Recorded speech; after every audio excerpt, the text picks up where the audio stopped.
Normally when I plant out my anemones and my ranunculus, I'm a little bit more on the ball than I have been this year. And I pre-start them. I usually get them going kind of into January, into February. So they've actually grown by the time I plant them out, you know, in March. One of the struggles with growing them here in the Okanagan is we don't really have a spring. It goes from cold to hot, and it's really not the conditions that they like. But at my new house, I have some shade, and I have some part shade too. So I'm gonna experiment with planting them in a spot that is getting some sun right now because there's no leaves on the trees, but the leaves will come out and have it quite shaded and keep it cooler. So my hopes is that, you know, I can soak them, get them straight into the ground. Even though they're getting in so late and they'll be growing and blooming late, maybe they can, you know, be fine because the temperature is gonna be a little bit cooler.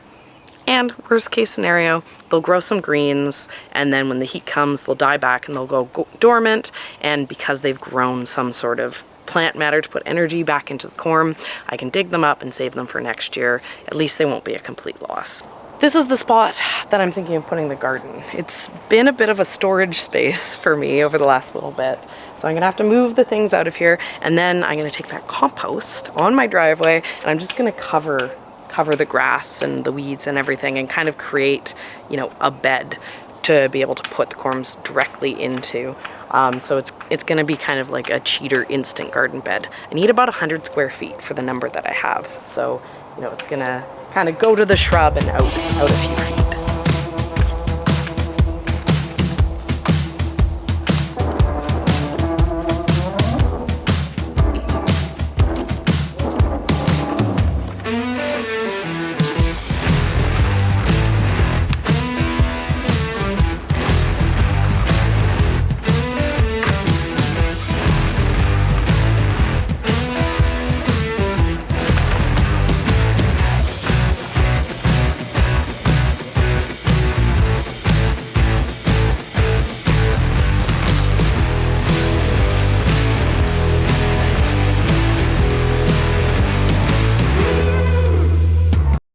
Well, I gotta say, it's a pretty good technique to build an instant garden. But let's go get the corms and get them in. After letting the corms soak for a few hours, I drained the water out, but that was actually a few days ago. So now they've just been sitting in the bucket, damp. It's really dry here, so I've actually added water a few times. And as they've sat, they've actually started to pre-sprout. I don't know if this is gonna show up on the camera, but there's some roots and there's a little bit of growth. Right, so not all of them have done that, but there definitely is a collection in here that are starting to grow a little bit. So this is kind of the perfect time to get them out into the ground. The roots aren't there in a way that I have to worry about them breaking off when I'm planting them. I just need to pop them into the ground. So, you know, when they're sprouting, it's easy to tell. But the way that you plant the anemones is, I always say they kind of look like a railroad spike. They kind of have this like tip. I mean, this one almost, it looks like an acorn. And so you want to put them in like a railroad spike, right? That little bit of a tip goes in, and then the flat top piece is where it's gonna spread out.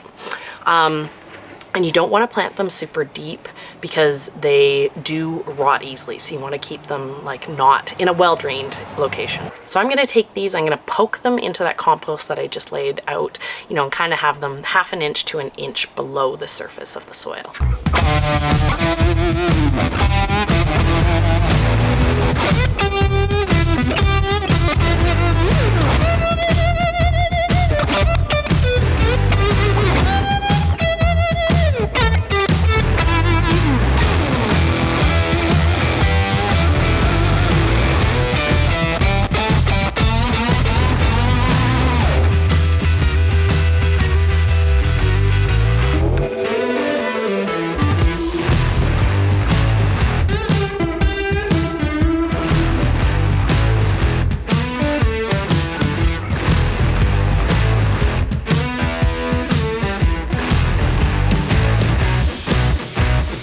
Well, I gotta say, that feels like a pretty solid accomplishment. An hour, and I have this beautiful garden that potentially could have, you know, 1,000 blooms coming out of it. I counted as I was planting, and there was almost 500 anemones that got into this space. So, you know, this could be really incredible if they do end up budding and blooming.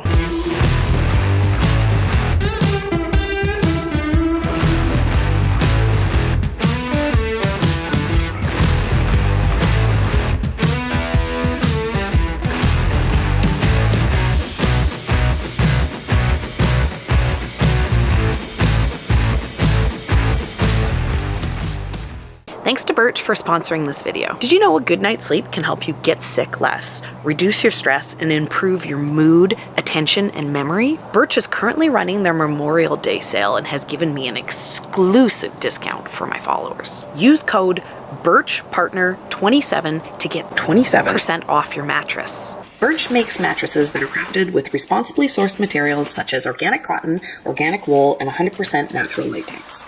Their mattresses are free from polyurethane foam, which can cause harmful off-gassing, and are constructed without fiberglass, which can be detrimental to your health.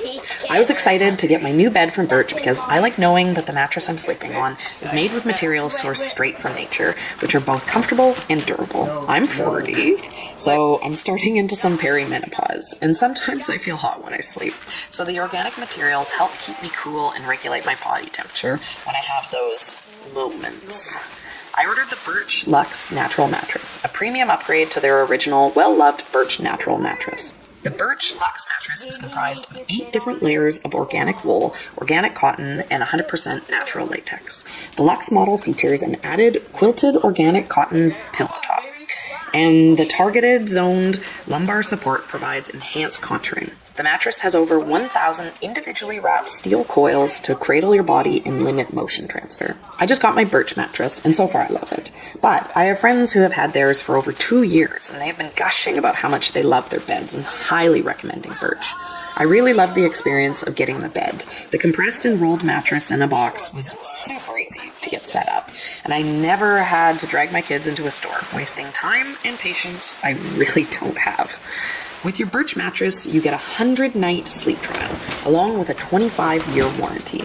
The best part about all of this is that Birch delivers your mattress right to your door for free within the US. They also offer in-home setup and removal to make your buying experience as convenient as possible. I love my Birch mattress, and I think you would too. I love my Birch Living mattress, and I think you would too. Check out birchliving.com/youcan'teatthegrass and use my exclusive code BIRCHPARTNER27 to get 27% off, plus 2 free pillows with your mattress during their Memorial Day sale. Got some important work he's working on today. Are you killing my tree? You don't want it. You trying to kill my tree there? You don't want it. Sam actually is correct. I don't want these trees. These trees have been on the list of things I want to deal with as soon as the budget can afford. And luckily, I'm a spoiled child, and my parents are gifting me the tree removal of these 2 trees. So it's not booked yet, but in somewhere between the next week to 3 weeks, these trees are getting out of here, and I'm very excited.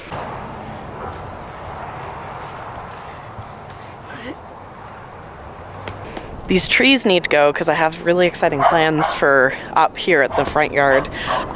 You know, and I didn't necessarily think that it'd be something I'd be able to work on this year. But this area up here, it gets the morning sun, and then it's kind of shaded at about 3-4 o'clock, which is when it gets the hottest. The hottest it gets here. It gets crazy hot here in the summer. So the backyard, it has really great sun, really great heat for growing heat-loving crops, but it's, you know, tomatoes are going to be great, peppers are going to be great, but things like greens, they're not going to grow very well. But if I get these trees out of here and then I put some terracing in, then I'll be able to make like an excellent garden for growing things like greens and other things that just can't handle the heat that we get here in the summer. My dad has been really excited about the idea of this project. We're also talking about getting a little bit of extra parking space up at the top of the road. I think maybe he has plans to park something at my house as part of the deal. But last year he got me a really exciting gift. He found a deal on a bunch of these retaining retaining blocks. So there's a couple pallets worth here that the plan was just to store till I can eventually get around the project. I think we're probably gonna have to do 3 tiers in total for how steep that space at the front is. Not super tall ones, but you know, kind of like 3 block by 3 block spaces. So this isn't enough. This is enough to probably do like 1 level. So there'll be a little bit more money to spend on it. But you know, it's something that I can work on throughout the summer. It doesn't have to be something that I do right away, but I can't do any of it until those trees are gone. These peonies, look at them. These are growing like crazy. These look amazing, all these potted peonies. Unfortunately, my peonies in the ground aren't quite as ahead as these pots. I'd had these, you know, being in the pot, they're a little bit warmer, and then I had them up against the house, so it's a lot warmer spot. So they're growing a little bit more, but it's a good sign that, because these got planted really late, if these are thriving in the pots, it means those roots that I've planted all around the perimeter of my vegetable garden, once they get growing, they're gonna be nice, big, healthy plants. Look at that. Not sure what I'm going to do with these yet. I might actually try to sell these once they grow a little bit more.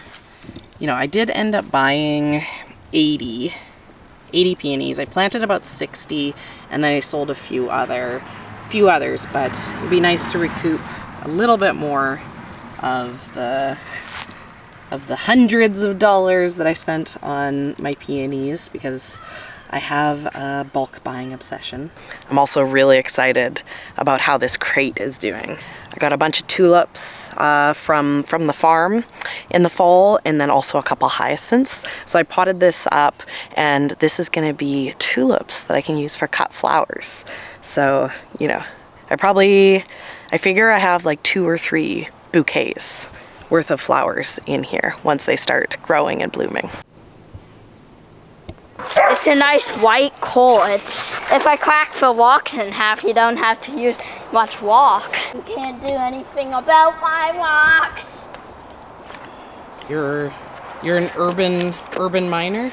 Yeah, but I know these rocks have some shine. Can I sit down?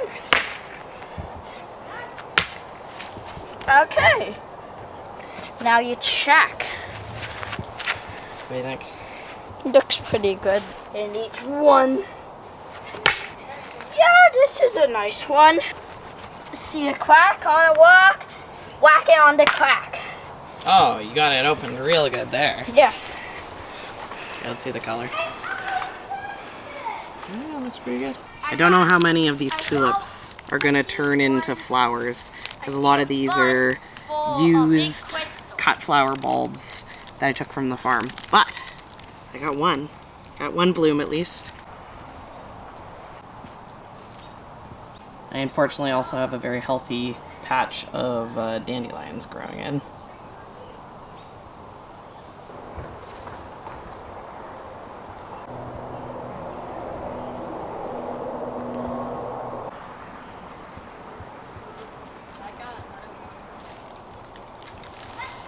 The plan for this area, because it's very deep shade, right along the property line is a cedar hedge that blocks pretty much all the light, and right behind me is a really big maple tree, so even less sunlight gets in here once the tree leaves out. So this is a really, really great spot to put in a shade garden, which I've never gotten to do before. So I have been picking up things at Costco because I only have so much money. This is 1,000 square feet. So it's gonna take a lot of plants. So I've spent about $200 at Costco on like really generic shade plants. I've spent about $200 on hellebores, and I have a budget of $1,000. So I have some plans to try to trade up some shade plants with other gardener friends. I have my big garden club plant sale. I'm gonna bring a bunch of money to spend on that. And I'm gonna fill it in. But what I wanna do today is I wanna make sure that I'm getting the hostas that I purchased from Costco into the ground. So there's 2 packs that have 8 each in them. So that's like 16. I want to get those in kind of spaced out. I have a bunch of astilbes that would be nice to get in. I have some bleeding hearts. Those, you know, they'd be growing right now. So, you know, the sooner I get those in, the better. Yesterday, it rained like crazy. So the ground was really, really soft and really wet. It's kind of the perfect conditions for digging holes. It's gonna be unpleasant to dig here because of all these trees. There's gonna be lots of roots, but the holes don't need to be very big. So that's the plan. Shade garden starts today. I grabbed out all my shade stuff. You can see I got a pretty good collection going. Sam was like, that's a lot of bags, Mom. So before I dig anything, what I'm going to do is I'm going to put together a layout. Like I said, I have 8 of 2 different types of hostas. So I'm going to kind of checkerboard them throughout the space to kind of create this, you know, base for everything. I don't know how hard these holes are going to be to dig. So I'm going to lay out the hostas first before dealing with anything else. My priority is kind of get those hostas in the ground, get the bleeding hearts in the ground. Maybe I can get the astilbes done today, but if not, I'll fit them in around the hostas.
Got all the hostas in. Yay! The holes are taking forever though. But I'm going to show you what these bare root perennials look like, because if you've never worked with them before, they can be a little bit intimidating. 2 bags. So basically they come in a peat moss mix that kind of, they can start to be growing or not, right? You're buying the roots, not necessarily the shoots.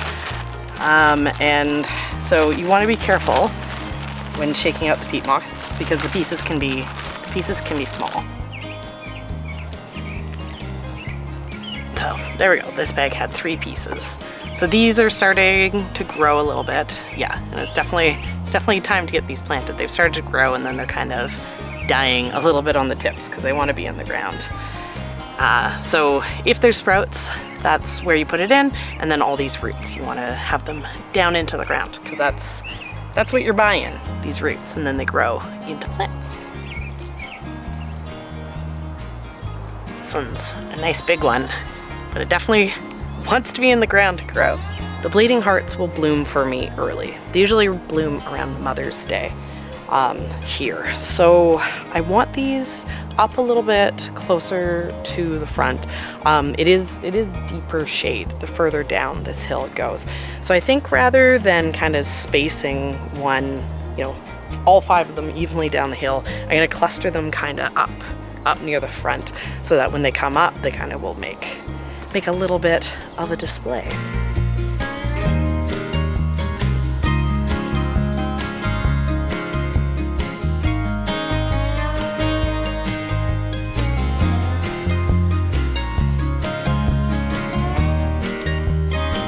I think that's as far as I'm getting on the shade garden today. 3 bags down. I still have a mixed bag, 3 bags of mixed astilbe, and then 1 bag of a specific variety of astilbe. So 5 more bags for the shade garden.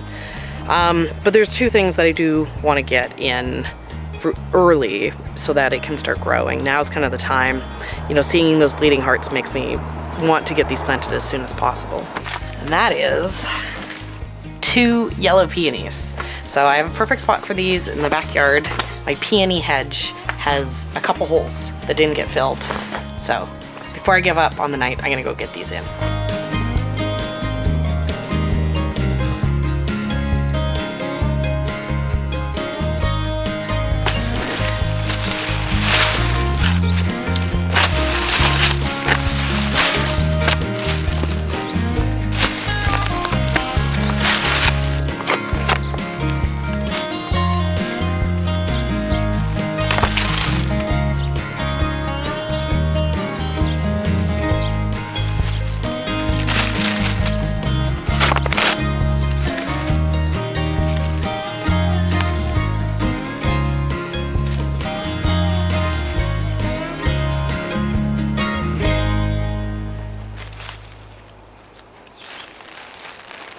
Hey, are you guys excited for a hike?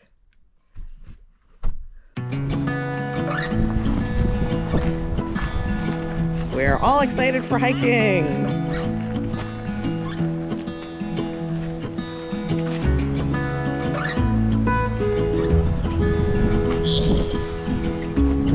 Is that pretty good? Yeah.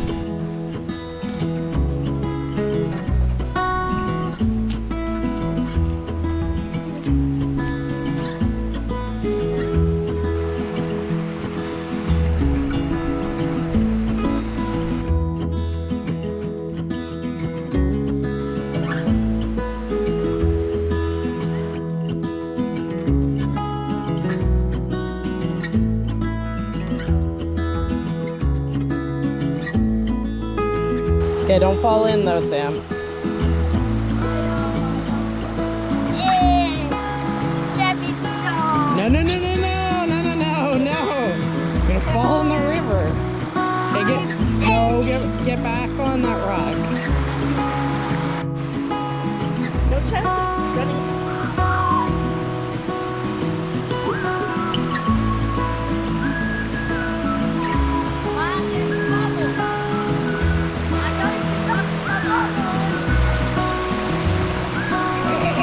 They are squishy bubbles.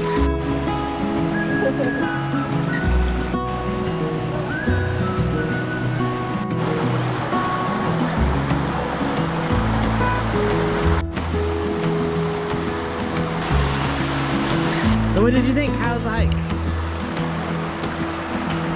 I never want to do this again. Ah. How's the hike, Sam? What do you think? Good. Look how sturdy the ice is.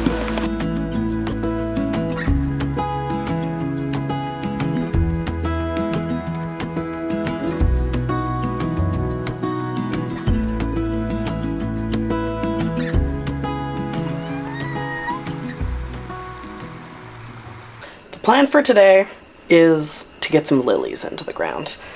Opening up those Costco bags of the perennials, things are growing in there. They've probably been in my warm house for too long, so I really should start opening these up. But as I've gone to look at it, I've realized I now have 120 lilies, and that's a lot of lilies. And I'm looking at my yard, and I don't have a lot of yard.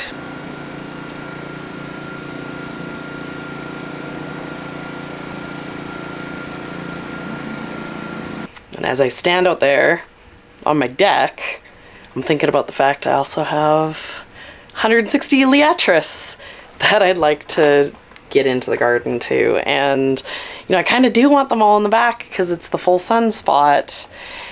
And I just wish I had more space.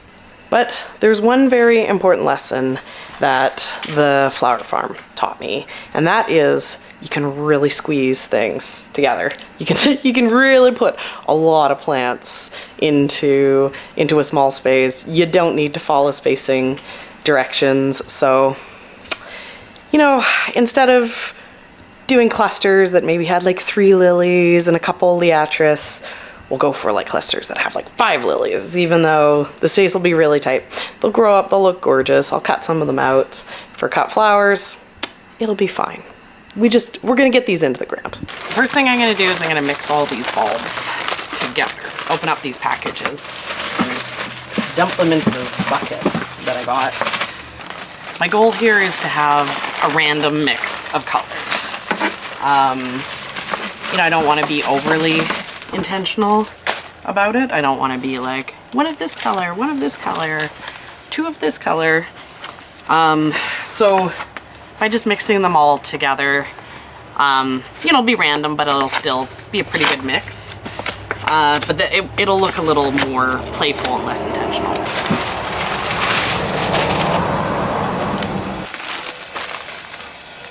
It's a good thing I'm opening these up. Some of these they're actually growing pretty good in the bags.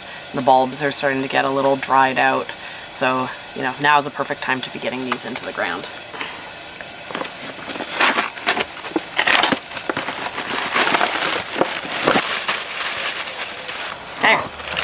Got a pretty full bucket there. I'm gonna shake this up, but not here. And because as soon as I throw these packages away, I'm gonna forget what I planted. So I'm gonna quickly go over so I can look back at this in the future and be like, what was those varieties again? Okay, so I have a black Asiatic lily, that's Landini. I got a Stargazer assorted mix. I'm really hoping there's some of the yellow ones in there. I got a couple of those. I got a Casablanca Oriental Lily. I got a Tango Asiatic Hybrid. So the Asiatics bloom a little bit earlier than the Orientals, so they're nice to have in the mix to extend the bloom time. But the Orientals, like Dizzy, another bag, they are the ones that have the scent. So they're the ones that I'm the most excited to grow because I love that lily smell.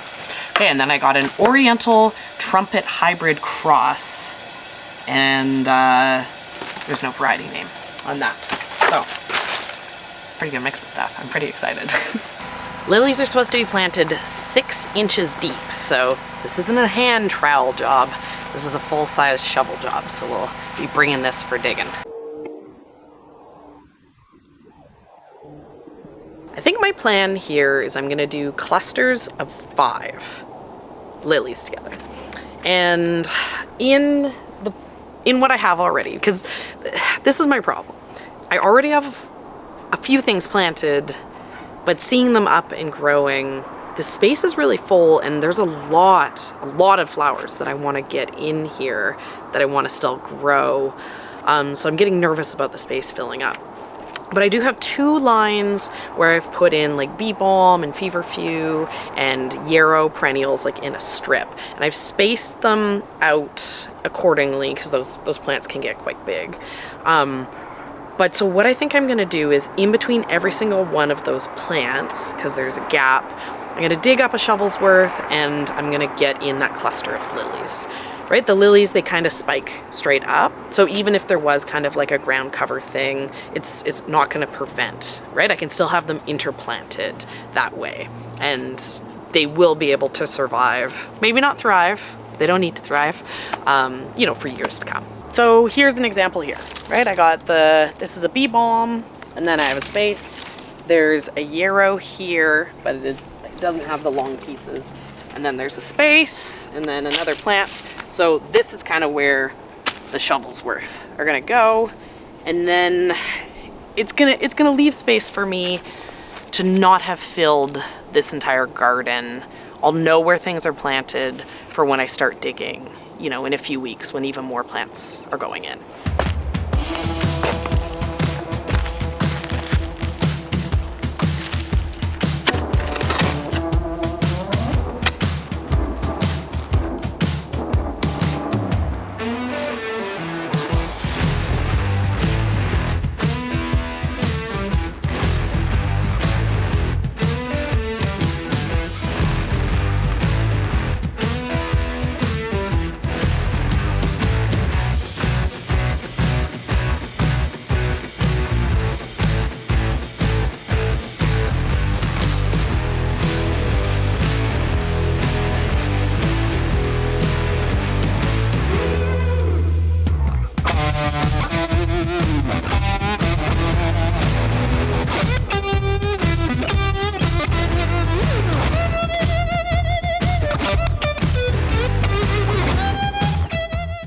I still have lilies left.